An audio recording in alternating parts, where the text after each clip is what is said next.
আমি অঙ্কন দাস, ছবি আঁকি, শ্রীরামপুর হুগলি। এটা আমার ছবি। ছবির টাইটেল হচ্ছে দ্য আউল ফ্যামিলি।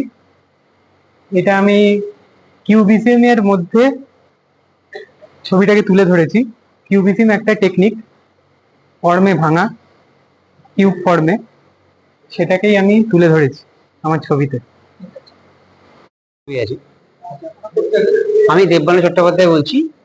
এটা আমাদের বঙ্গ সঙ্গীত পরিষদের 29তম চিত্র প্রদর্শনী। এখানে আমরা আমাদের স্টুডেন্টদের পরীক্ষা করাই। সেই স্টুডেন্টদের পরীক্ষা করানোর জন্য আমরা যে সেন্টার ইনচার্জ তাদেরকে নিয়ে এক্সিবিশন চলছে। এখানে মোটামুটি 87টা ছবি আছে।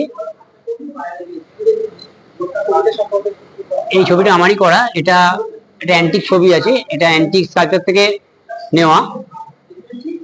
ওরা পেন্টিংটি ট্রান্সফার করেছি এই ছবিটাকে। এটা ভাস্কর্য, অ্যাকচুয়ালি ভাস্কর্যকে পেন্টিং ট্রান্সফার করেছি, করে আমি নিজের মতো করে তৈরি করেছি।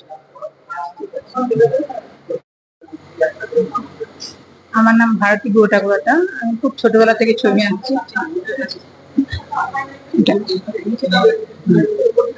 আমার নাম ভারতী গুহ ঠাকুরতা।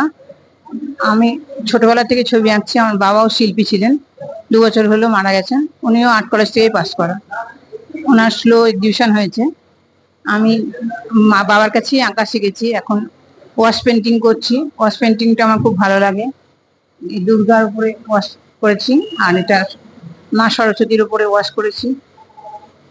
এটা আমাকে খুব উদ্বুদ্ধ করছে ওয়াশ পেন্টিংটা।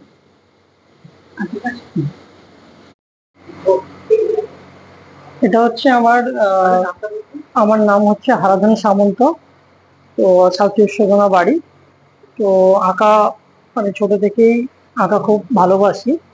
তো অনেকে ধারণা যে এতে কি হবে বা এই শিল্প সত্তা কি, তো সেটা অনেকে এক্সিবিশন, অনেকে প্রশ্ন করে স্যার কেন এক্সিবিশনে যাব, কিন্তু এক্সিবিশনে একটা গুরুত্ব আছে। তাহলে তো আমরা স্কুলে পড়তে পারতাম, বাড়িতে বই নিয়ে এসে পড়তে পারতাম, স্কুলে কেন যাই? অর্থাৎ স্কুলে গেলে যেমন আমরা অনেক ডিসিপ্লিন শিখি, অনেক কিছু শেখা যায়, তেমনি এই এক্সিবিশনে আসলে বিভিন্ন ধরনের শিল্পী বিভিন্ন রকম ছবি আঁকে, তাদের ছবির ফর্ম, তাদের কাজের ভ্যারাইটি, সেগুলো বোঝা যায়। আমি এই কাজটা করেছি, এটা আমার অ্যাক্রিলিকে করা। তো দেখি একটা ডাস্টবিনের জিনিসটা করেছিল, একটা ওয়েস্টেজ জিনিস, সেটা যে একটা সাবজেক্ট হতে পারে, সেটি সেই ভেবে সেই কনসেপ্টে আমার কাজ। যে এটা যে একটা ডাস্টবিনে ফেলে দিই, যখন ভাঁড়ে চা থাকে ততক্ষণ তার ভ্যালু থাকে, কিন্তু যখন চাটা ফুরিয়ে যায় তখন এটার আর গুরুত্ব থাকে না।